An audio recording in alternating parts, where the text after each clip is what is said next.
আজ রাতে যুক্তরাষ্ট্রের ৪৭তম প্রেসিডেন্ট হিসেবে শপথ নিতে যাচ্ছেন ডোনাল্ড ট্রাম্প। এর মধ্য দিয়ে ৪ বছর পর দ্বিতীয় মেয়াদে হোয়াইট হাউসে ফিরছেন এই রিপাবলিকান নেতা। উন্নয়ন ও সন্ত্রাস দমন সহ বিভিন্ন ইস্যুতে অন্তর্বর্তী সরকারের প্রতি যুক্তরাষ্ট্রের সমর্থন পুনর্ব্যক্ত করেছেন বাংলাদেশে মার্কিন দূতাবাসের নতুন charge the affairs trainee and Jacobson.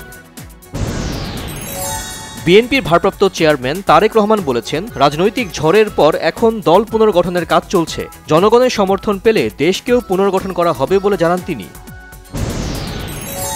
অতীতের স্বৈরাচারদের পরিণতির কথা ভেবে শিগগিরই নির্বাচনের ব্যবস্থা করার দাবি বিএনপির স্থায়ী কমিটির সদস্য ডক্টর খন্দকার মোশাররফ হোসেনের।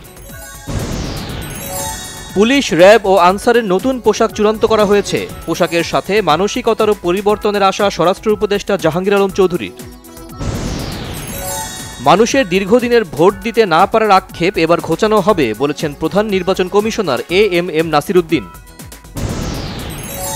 মেডিকেল কলেজে ভর্তি পরীক্ষার ফলাফল আজকের মধ্যে বাতিল করে নতুন ফলাফল প্রকাশের দাবি শিক্ষার্থীদের। আবু সাঈদ সহ সকল হত্যা মামলার আন্তর্জাতিক বিচার নিশ্চিত করতে চায় ট্রাইব্যুনাল, জানিয়েছেন প্রসিকিউটর ব্যারিস্টার এস.এম. মইনুল করিম। গণ আন্দোলনে হত্যাকাণ্ডের ৩ মামলায় পুলিশের এসি তানজিল আহমেদ, কনস্টেবল আকরাম হোসেন এবং হোসেন আলীকে গ্রেপ্তার দেখিয়ে কারাগারে পাঠিয়েছে আন্তর্জাতিক অপরাধ ট্রাইব্যুনাল। নতুন মামলায় গ্রেপ্তার দেখানো হয়েছে সালমান এফ রহমান, আনিসুল হক ইনু, মেনন ও চৌধুরী আবদুল্লাহ আল মামুন সহ কয়েকজনকে। আয় বহির্ভূত সম্পদের অভিযোগে কুমিল্লা ৬ আসনের সাবেক এমপি বাহারউদ্দিন বাহার, স্ত্রী মেহেরুন্নেসা ও তার মেয়ে কুমিল্লা সিটি কর্পোরেশনের সাবেক মেয়র তাহসিন বাহার সূচনার বিরুদ্ধে দুদকের মামলা। নিত্যপণ্যের দাম বেড়েছে, বন্ধ হয়নি চাঁদাবাজি মন্তব্য করে অন্তর্বর্তী সরকারকে দ্রুত নির্বাচন দেওয়ার আহ্বান জানিয়েছেন নাগরিক ঐক্যের সভাপতি মাহমুদুর রহমান মান্না।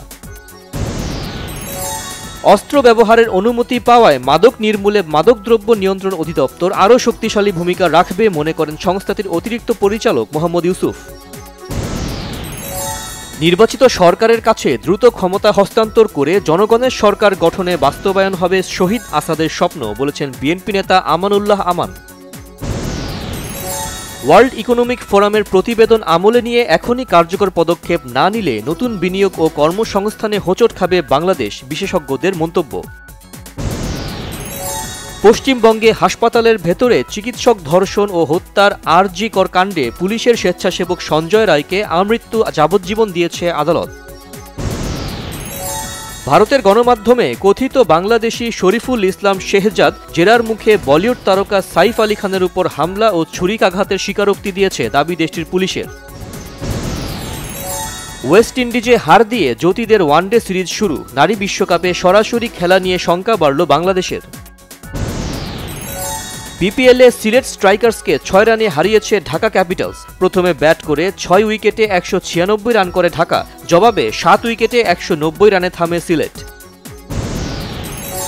জনপ্রিয় অভিনেতা মিশা সওদাগর ফেসবুক পোস্টে লিখেছেন, সত্যিকারের সুখী হওয়া অনেক কঠিন, তবে হাসি মুখে পরিস্থিতি মেনে নিয়ে চেষ্টা করতে দোষ কি, সবাই ভালো থাকুক।